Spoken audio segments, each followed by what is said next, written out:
이 시간 함께 보실 하나님 말씀 스가랴 8장 14절부터 23절까지의 말씀입니다. 스가랴 8장 14절부터 23절까지의 말씀을 저와 여러분이 한 절씩 교독하고요, 마지막 절은 함께 읽도록 하겠습니다. 스가랴 8장 14절부터 23절까지의 말씀, 하나님 말씀입니다. 만군의 여호와가 이같이 말하노라. 너희 조상들이 나를 경노하게 하였을 때에 내가 그들에게 재앙을 내리기로 뜻하고 뉘우치지 아니하였으나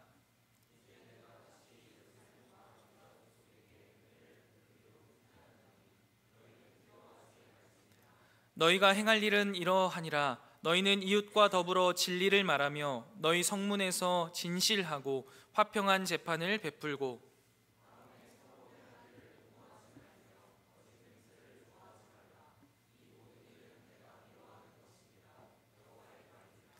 만군의 여호와의 말씀이 내게 임하여 이르시되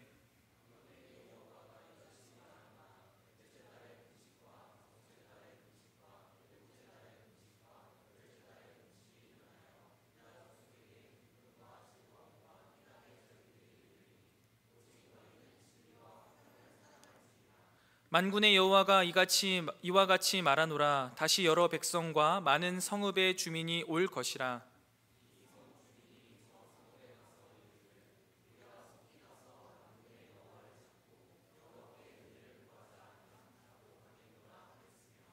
많은 백성과 강대한 나라들이 예루살렘으로 와서 만군의 여호와를 찾고 여호와께 은혜를 구하리라.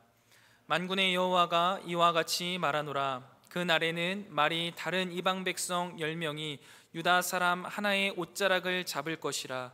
곧 잡고 말하기를 하나님이 너희와 함께 하심을 들었나니 우리가 너희와 함께 가려 하노라 하리라 하시니라. 아멘. 우리 앞뒤 좌우에 계신 분들과 이렇게 인사하면 좋겠습니다. 하나님께서 회복을 작정하셨습니다. 네. 하나님께서는요, 우리에게 회복을 작정하시고 하나님께서는 우리에게 은혜를 작정하셨습니다.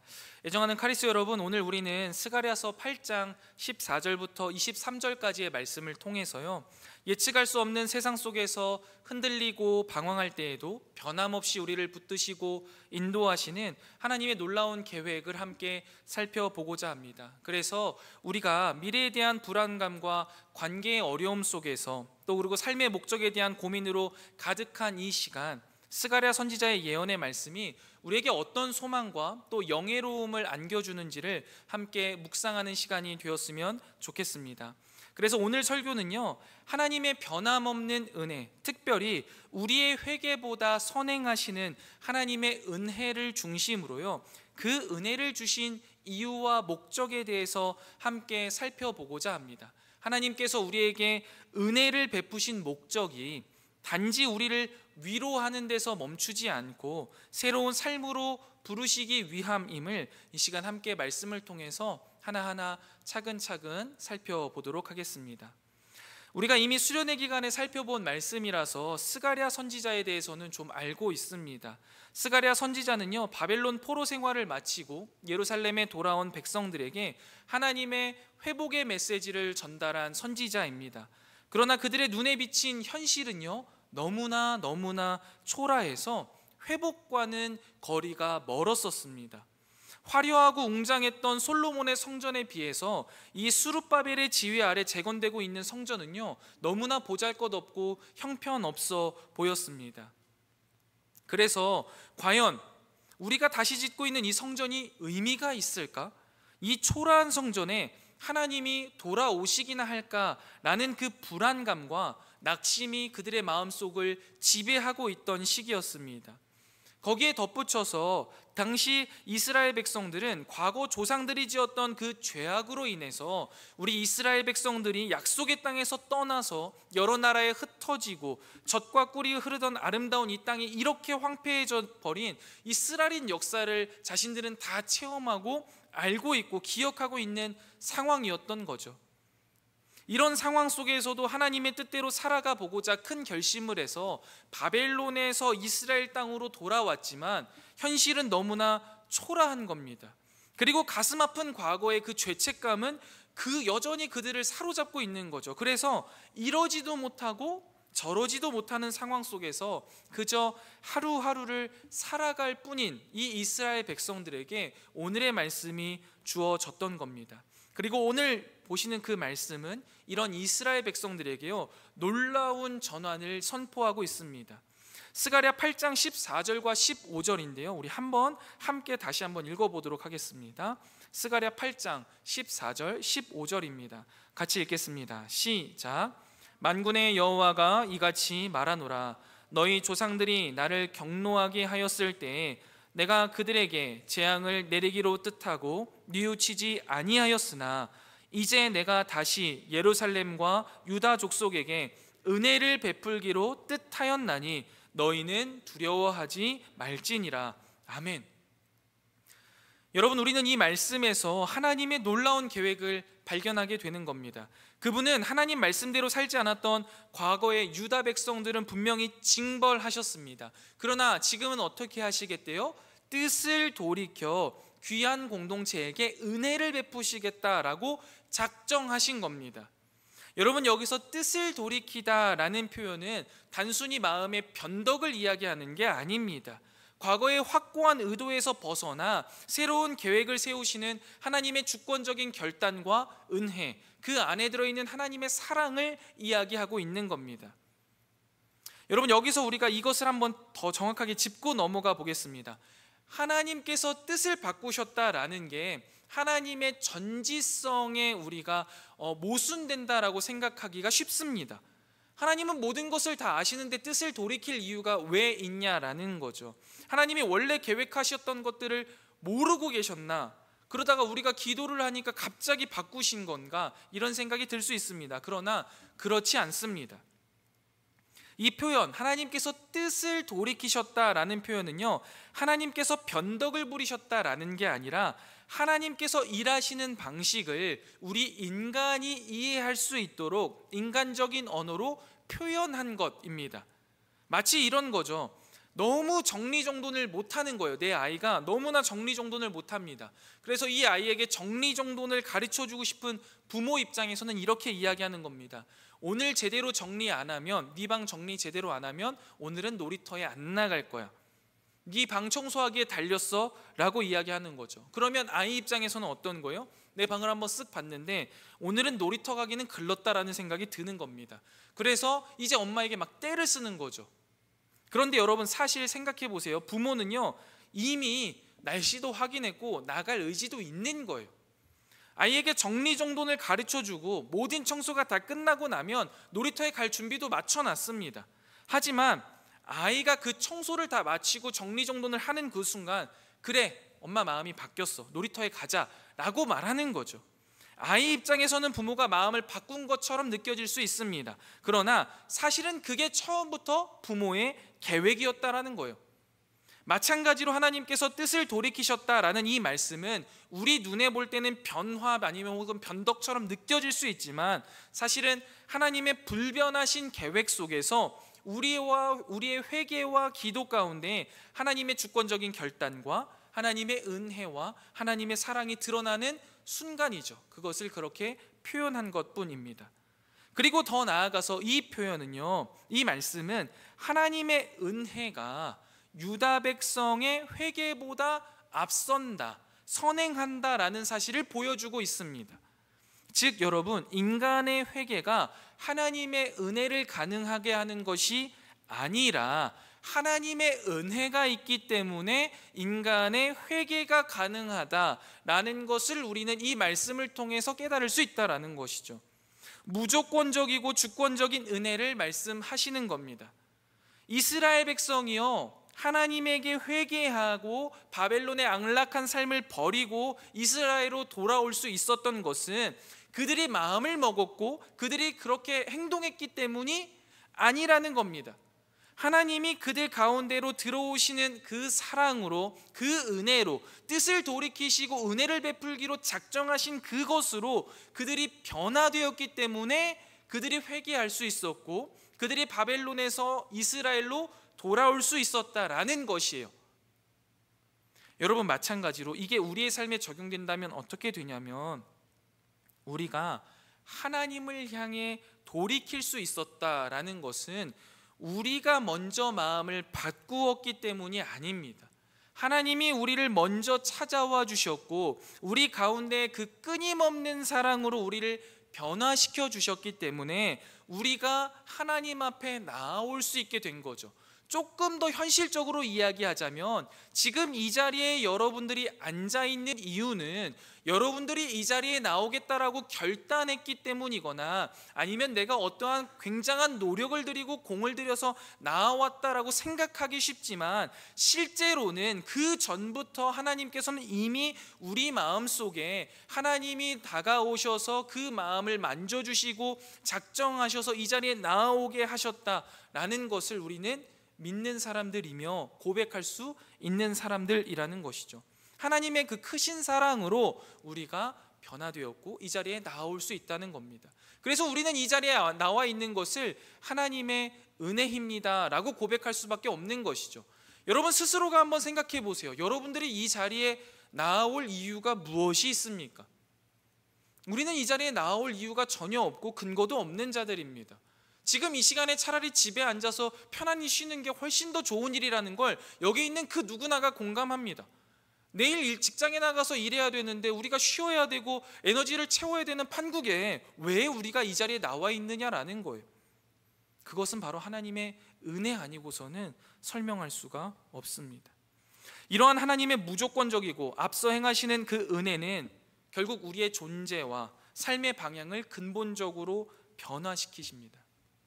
그래서요 여러분, 초라한 우리의 현실과 가슴 아픈 과거로 인해 더 이상 불안과 두려움 가운데 살지 않아도 된다라는 거예요. 하나님께서요 이 15장 말씀 뒷부분에 이야기하시는 게 뭐예요? 두려워하지 말지니라 라고 명령하십니다. 왜 두려워할 필요가 없는 거예요?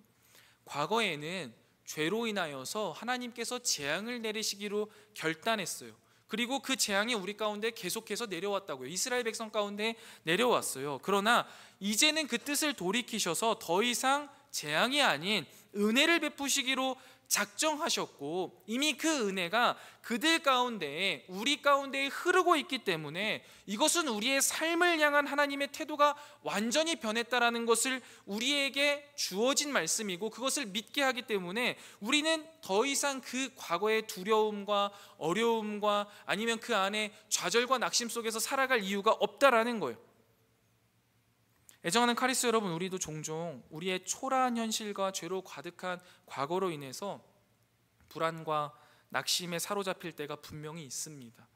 취업의 문제, 경제적인 문제, 아니면 관계의 문제 속에서, 아니면 내가 신앙생활을 하면서도 과연 나는 이것밖에 안 되는 것일까라는 그 수많은 고민들 속에서 사소하지만 분명한 나의 죄의 문제들로 인해서 하나님이 나를 외면하신 것은 아닐까 하는 의심이 들기도 합니다.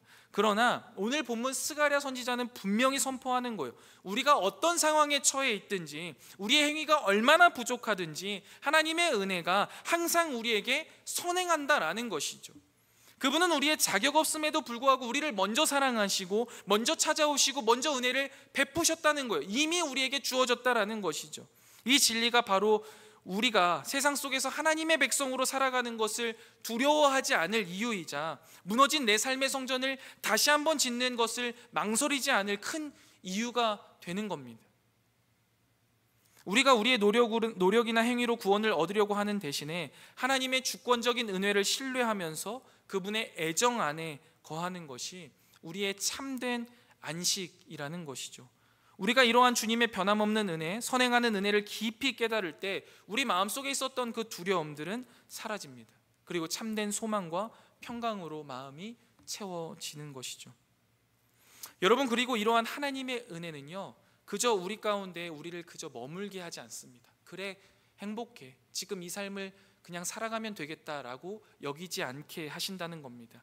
은혜는요 언제나 삶의 변화를 동반합니다. 그래서 하나님은 우리에게 은혜에 합당한 삶을 요구하시는 거예요.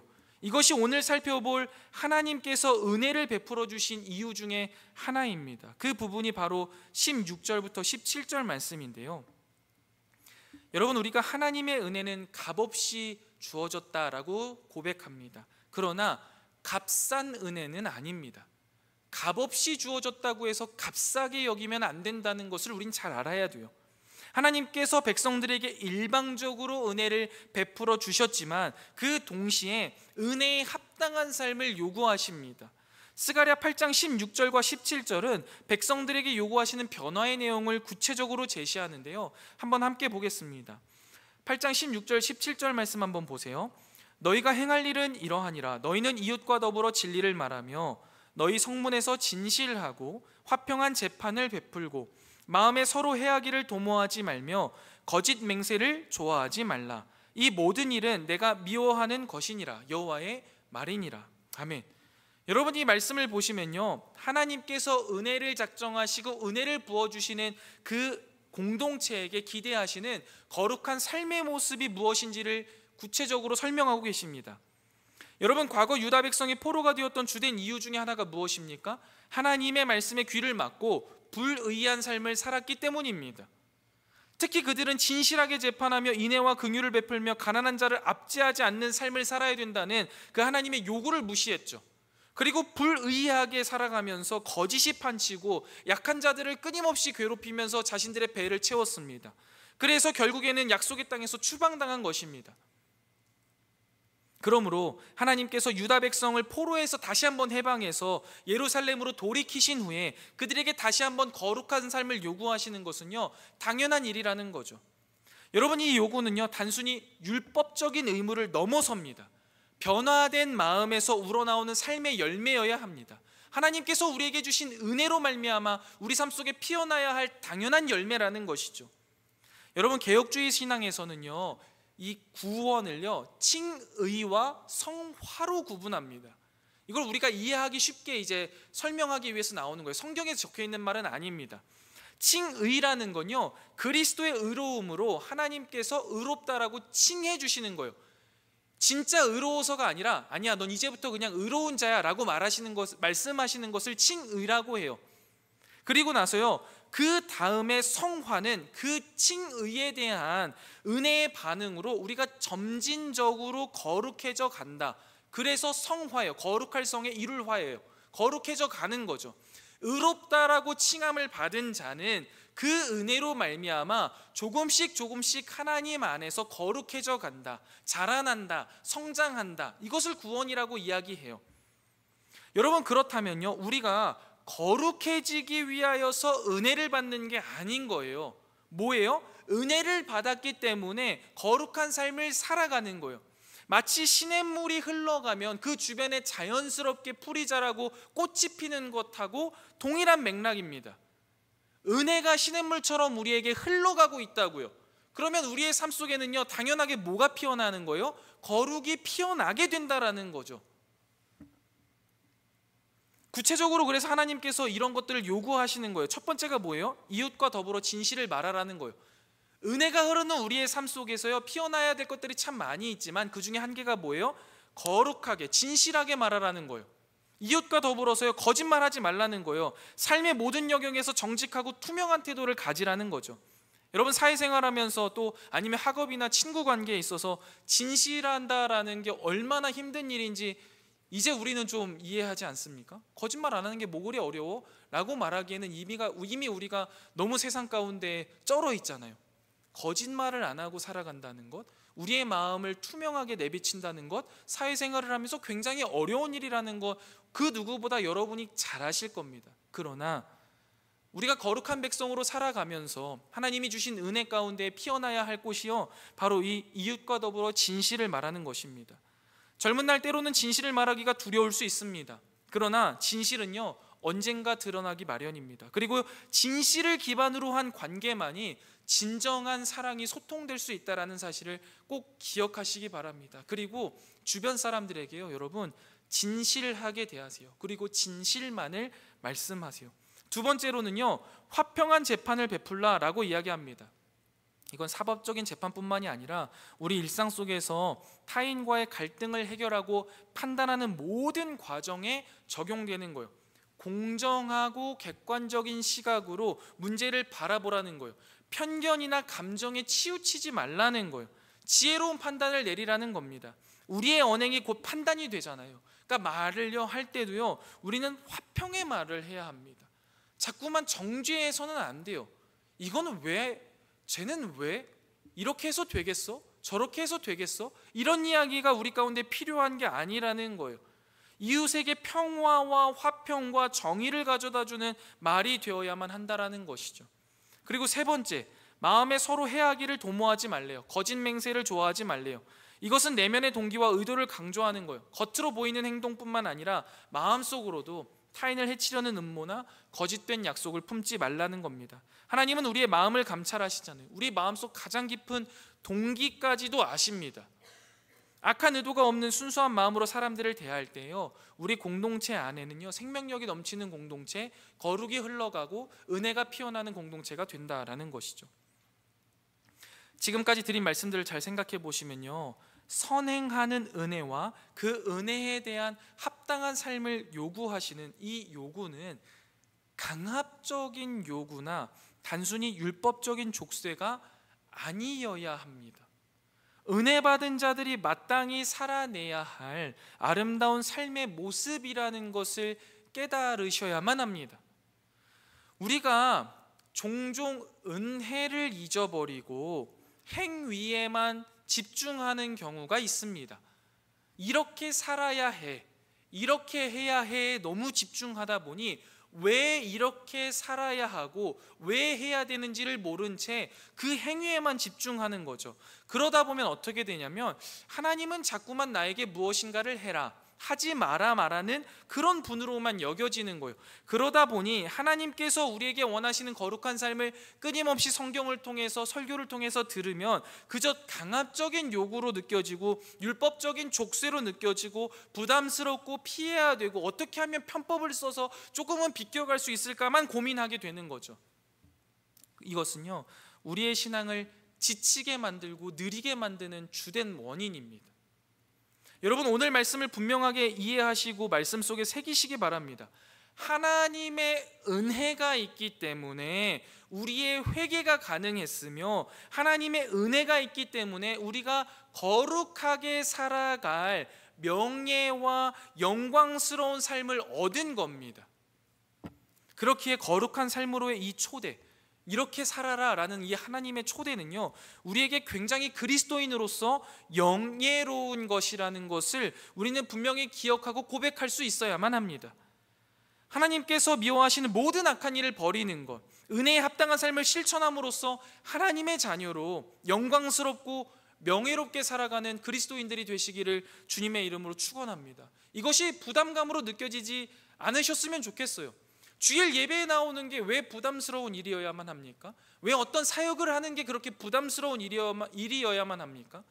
그것은 우리가 받은 은혜를 자꾸만 까먹고 있기 때문이에요. 그리고 내 스스로의 능력만 바라보고 있기 때문입니다.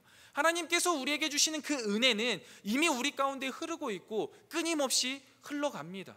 그렇기 때문에 우리는 하나님께서 주신 것이라면 그것을 믿고 신뢰한다면 거룩한 삶을 충분히 살아낼 수 있습니다. 하나님의 능력으로 말이죠. 여러분 이렇게 하나님의 은혜와 그로 인한 거룩이 우리 가운데 자리를 잡으면요 하나님께서는요 우리의 감정, 우리의 삶의 질서까지도 새롭게 빚어가십니다. 그것이요 바로 어떻게 드러나느냐를 이야기하시는 게 스가랴 8장 18절 19절인데요 슬픔을 기쁨으로 바꾸신대요. 삶의 본질이 바뀌는 겁니다. 우리가 과거에 두렵고 걱정되고 낙심되고 절망했던 그 모든 일들이요 이제는 더 이상 그런 일들에 머무르지 않고 오히려 기쁨, 희락, 즐거움으로 되어진대요. 스가랴 8장 18절부터 19절 말씀 우리 한번 같이 읽어보겠습니다. 우리 스가랴 8장 18절부터 19절 말씀 함께 읽어보겠습니다. 시작. 만군의 여호와의 말씀이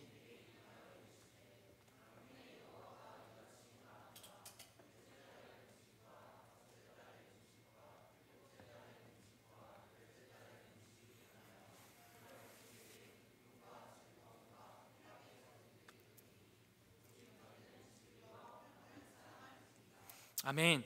여러분 19절에 보면은요 넷째 딸 다섯째 달, 일곱째 달, 그 다음에 열째 달에 금식을 한대요.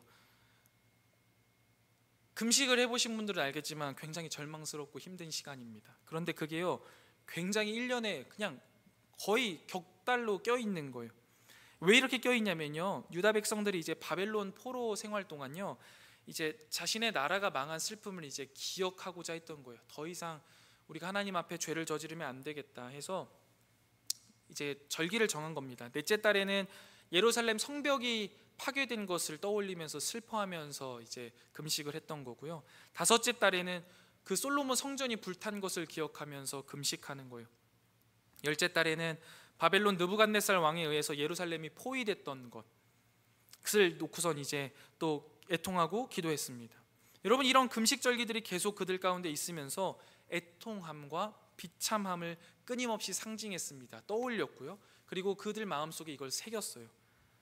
그런데 이제 하나님께서 뭐라고 말씀하시는 거예요? 이런 슬픔의 금식의 절기들을 즐거움과 희락의 절기로 바꾸시겠다라고 말씀하십니다. 왜 이런 변화가 가능한 거예요?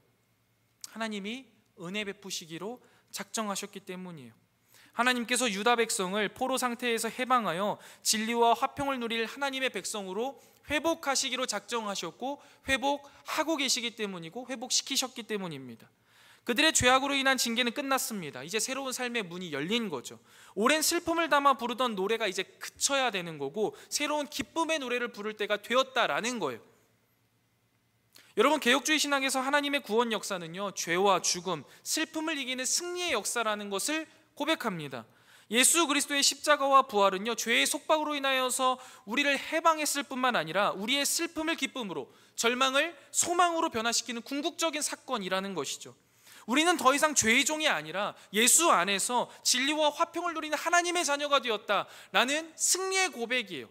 그렇기 때문에 우리는 더 이상 슬픔에 머물러 있지 않는 것이죠. 우리가 죄인이라는 사실을 알고도 그 죄로 인하여서 많이 마음 아파해야 되고 또 의지적으로도 돌이켜야 되고 하겠지만, 이제 그 모든 것을 알았다면 기쁨으로 일어나 이 무너진 성벽을 다시 한번 재건하고 하나님께서 명령하시는 대로 기쁨과 즐거움을 누릴 수 있는 자들이 되었다라는 거예요.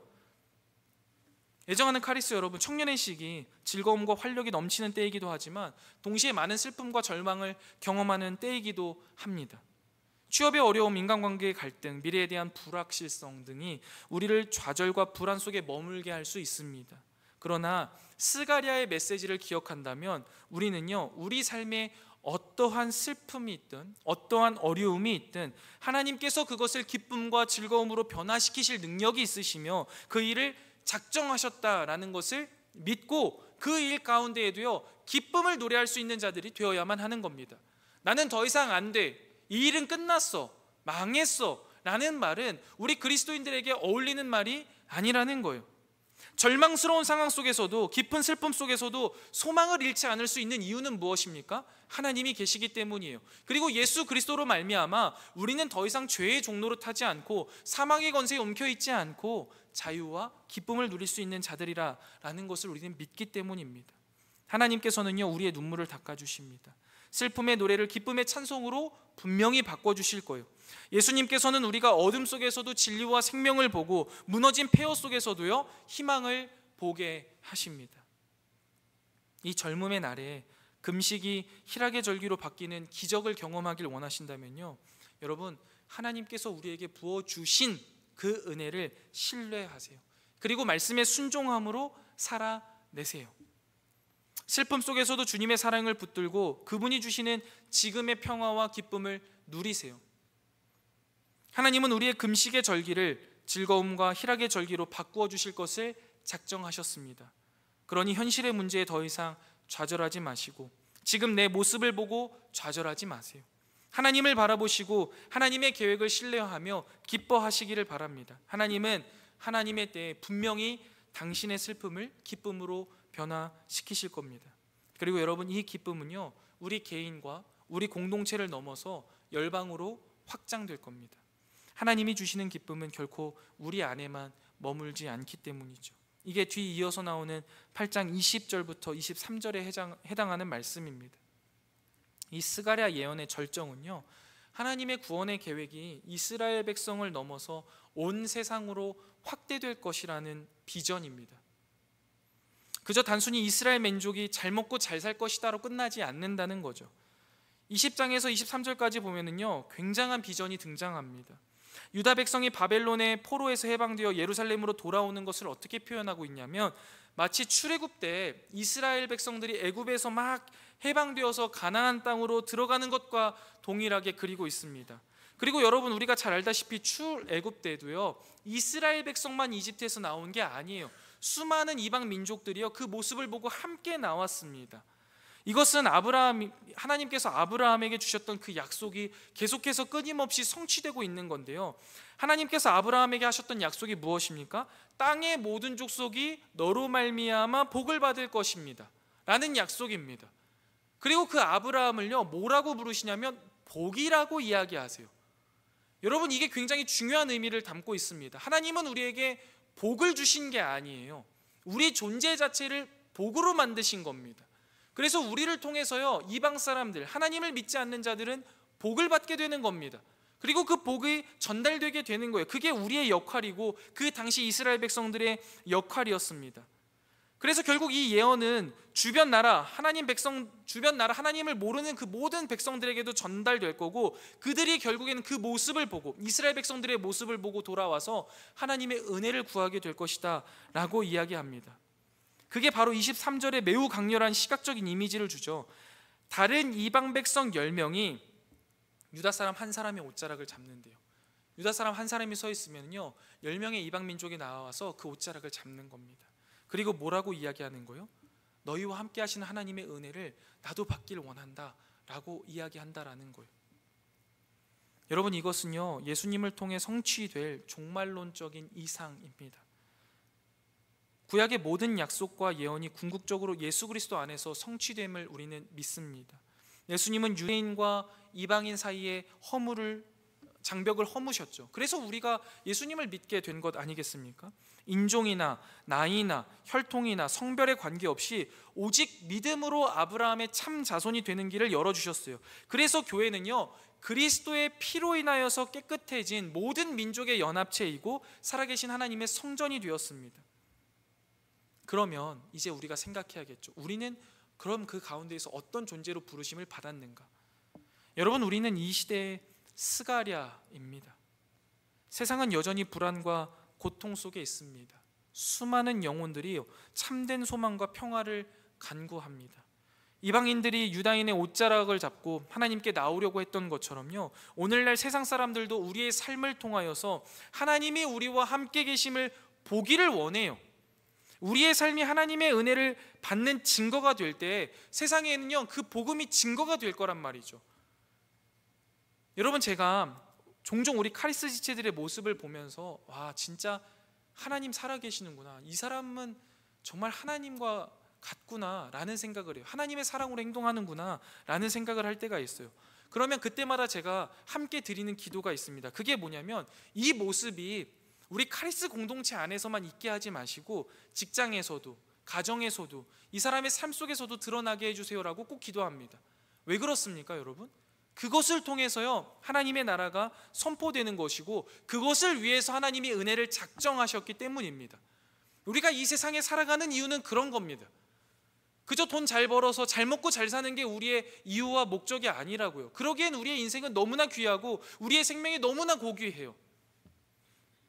애정하는 카리스 여러분, 우리의 삶의 방식, 우리가 나누는 대화, 우리의 태도 속에서요, 세상은요, 그리스도의 빛을 발견할 수 있어야만 합니다. 여러분, 이것은 거창한 선교 활동만을 이야기하는 게 아니에요. 여러분이 속한 공동체, 학교, 직장, 친구들 사이에서요, 진실하고 사랑이 넘치는 삶을 살아갈 때 그것 자체가 하나님을 드러내는 증거가 됩니다. 하나님의 백성이 변화하면 이방 민족들은요, 당연히 하나님께로 돌아오는 것입니다. 이로써 하나님의 은혜가 물이 바다 덮음 같이 온 세상을 덮게 될 것입니다. 우리의 옷자락을 믿지 않는 자들이 붙잡게 되는 것이죠.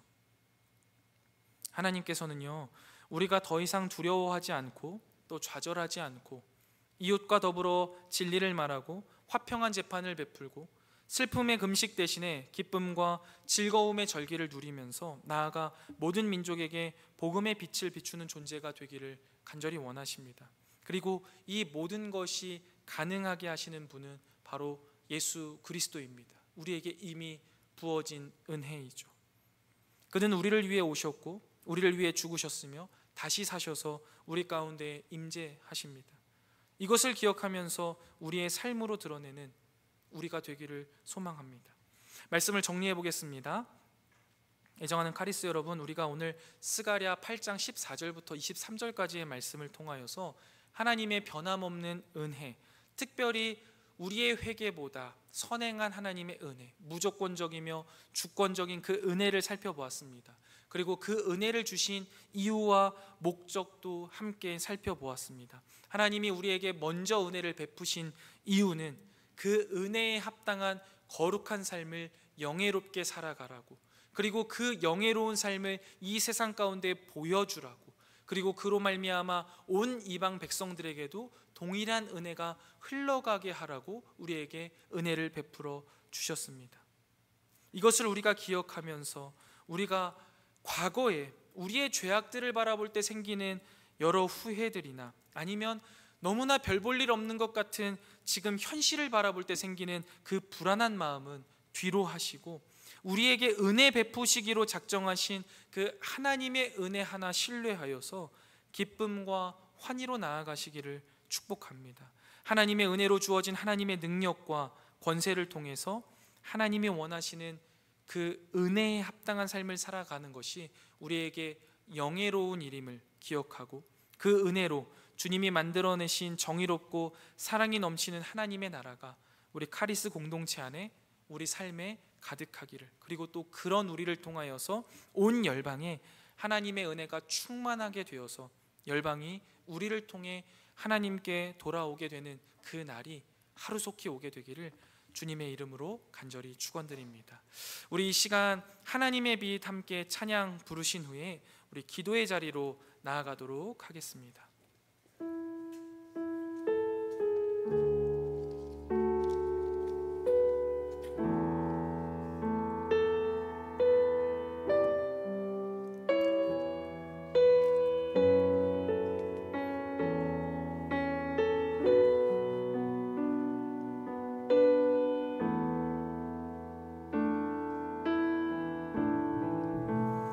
하나님의 빛 앞에서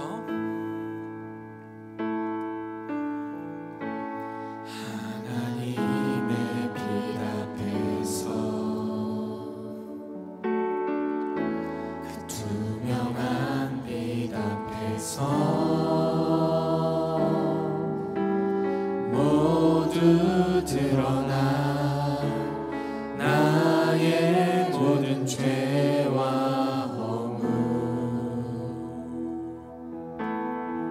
하나님의 빛 속에서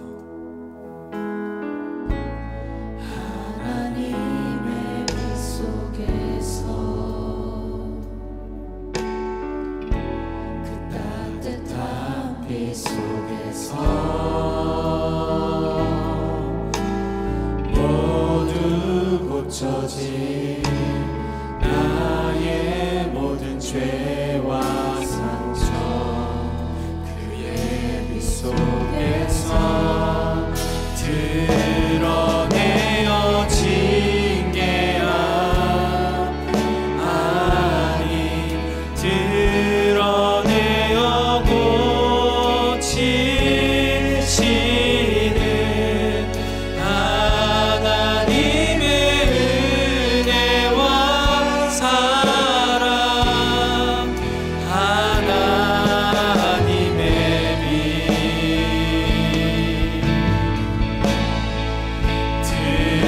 드러내어 부끄럽게 하지 않고 더욱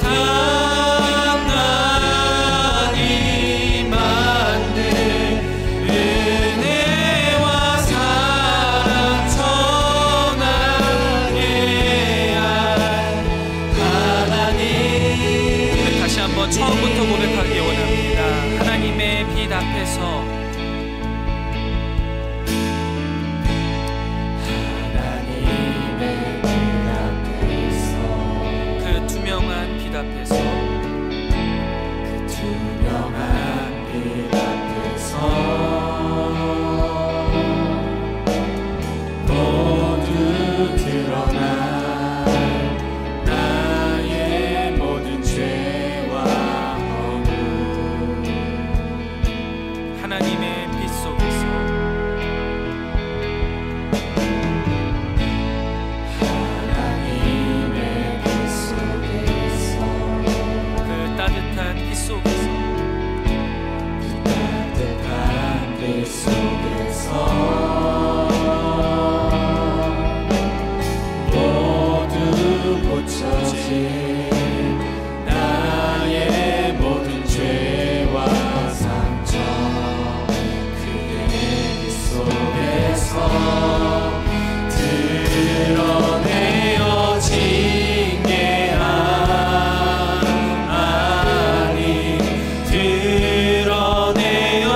여러분, 우리 이 시간 함께 기도하기 원합니다. 하나님의 선행하시는 은혜를 우리 마음속 깊이 깨닫게 하여 주시옵소서. 그리고 그 은혜에 합당한 거룩한 삶을 결단하며 나아가게 하시되, 특별히 그 삶이 우리에게 영예로운 일임을 우리가 고백하게 하여 주시옵소서. 그리하여서 주님, 우리의 삶 속에 슬픔이 기쁨으로 바뀌는 회복을 경험하게 하시고, 그 공동체 안의 기쁨이 온 열방으로 흩어져가게 하여 주시옵소서. 주님, 다시 오시는 그날까지 이 믿음 가지고 이 은혜 붙잡고 살아가는 우리 카리스 되게 해달라고 우리 시간 함께 기도하며 나아가겠습니다. 기도하겠습니다. 주님께서 우리에게 오늘 주신 그 말씀을 붙잡고 우리가 기도하며 나아갑니다. 하나님의 그 선행하시는 은혜를 우리가 마음 깊이 깨닫기 원합니다. 우리의 회개보다 먼저 역사하신 그 하나님의 변함없는 은혜를 우리가 신뢰하고 주님 앞에 감사하며 나아가게 하여 주시옵소서. 초라한 현실과 죄 많은 과거들을 바라보며 낙심하는 대신에 은혜 베푸시기로 작정하신 그 하나님의 계획, 그 하나님의 끊임없는 사랑을 바라보게 하여 주시옵소서. 또한 그 받은 은혜로 말미암아 은혜에 합당한 거룩한 삶을 영예롭게 살아가는 우리가 되게 하여 주시옵소서. 말과 행동, 마음속 의도까지도 하나님이 기뻐하시는 진실함과 화평함으로 채워지게 하여 주시고, 일상 속에서 불의와 거짓을 멀리하고 공동체를 사랑으로 세우는 말을 선택하게 하여 주시옵소서. 행동을 선택하게 하여 주시옵소서. 그리하여서 주님, 그 주님의 은혜가 흘러가는 과정 가운데 우리의 삶 속에 거룩이 맺히게 하시고, 그 과정 가운데 슬픔이 기쁨으로 바뀌는 놀라운 회복을 우리가 경험하게 하여 주시옵소서. 과거의 실패와 우리 좌절이, 또한 우리의 죄가 하나님의 은혜 안에서 그 어떠한 효력도 없음을, 오직 주님은 우리의 그 슬픔이 기쁨으로 변하는 회복을 다시 한번 작정하셨으며 우리에게 그 은혜를 베푸실 것임을 믿고 나아가게 하여 주옵시고, 그 끊임없는 기쁨의 간증이 우리 카리스 공동체 안에 늘 차고 넘치게 하여 주시옵소서. 그리하여서 주님, 현실의 문제 속에서도 금식의 절기가 기쁨의 절기로 바뀌게 하시겠다는 그 하나님의 은혜를 기억하며 우리가 나아가게 하시고, 실제로 그 기쁨을 누리는 우리 카리스 모든 공동체 되게 하여 주시옵소서. 그리하여서 주님, 그 우리 공동체 안에 그 기쁨이, 우리 공동체 안에 그 거룩함이 하나님의 임재를 드러내는 증거가 되게 하여 주시옵소서. 직장과 가정과 사회에서 그리스도의 빛을 비추며 사람들이 우리의 옷자락을 붙잡고 주님 앞에 다시 한번 나올 수 있는 놀랍고 아름다운 기적의 역사들을 우리 카리스의 삶을 통하여서 이루어 주시고, 그렇게 선교적 삶을 살아내는 우리 모든 카리스 공동체 되게 하여 주시옵소서. 주님이 붙드시고 이끌어 가실 것을 기대합니다. 하나님 역사하여 주시고 함께하여 주시옵소서.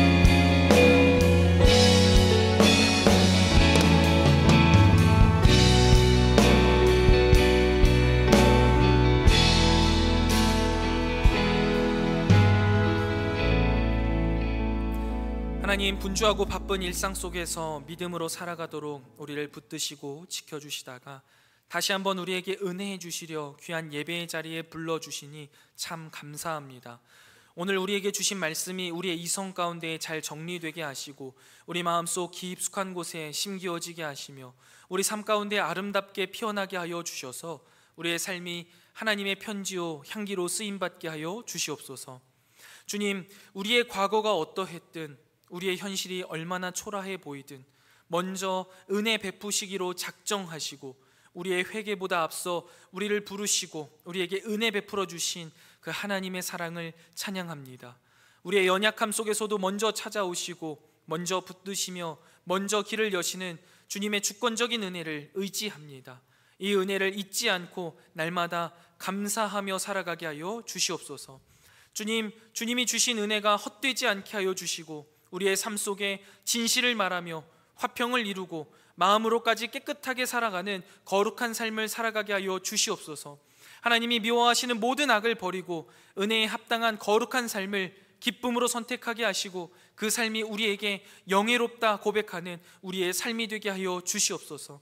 또한 주님, 과거 이스라엘의 금식과 애통을 기쁨의 절기로 바꾸신 것처럼 우리의 눈물을 닦아주시고 슬픔을 찬송으로 바꾸어 주시옵소서. 현실의 문제 속에 아파하고 슬퍼하지만 그 가운데에서도 소망을 잃지 않게 하시고 하나님의 은혜를 붙들며 기쁨으로 살아갈 수 있는 믿음을 허락하여 주시옵소서.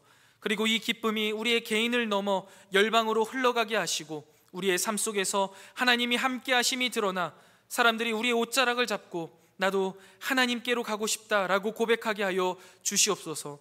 우리 사랑하는 카리스 공동체를 통해 또 그 가정과 직장과 학교와 이웃 가운데 복음의 빛이 비추어지게 하시고 땅끝까지 주님의 나라를 확장하는 데 우리를 사용하여 주시옵소서.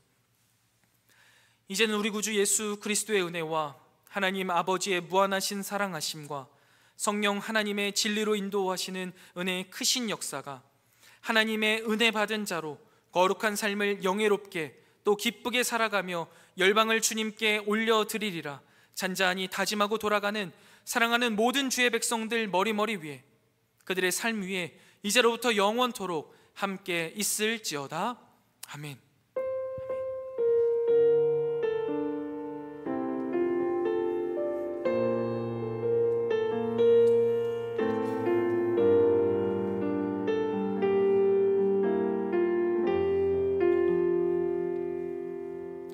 예배 마쳤습니다. 감사합니다. 우리 광고 진행하도록 하겠습니다.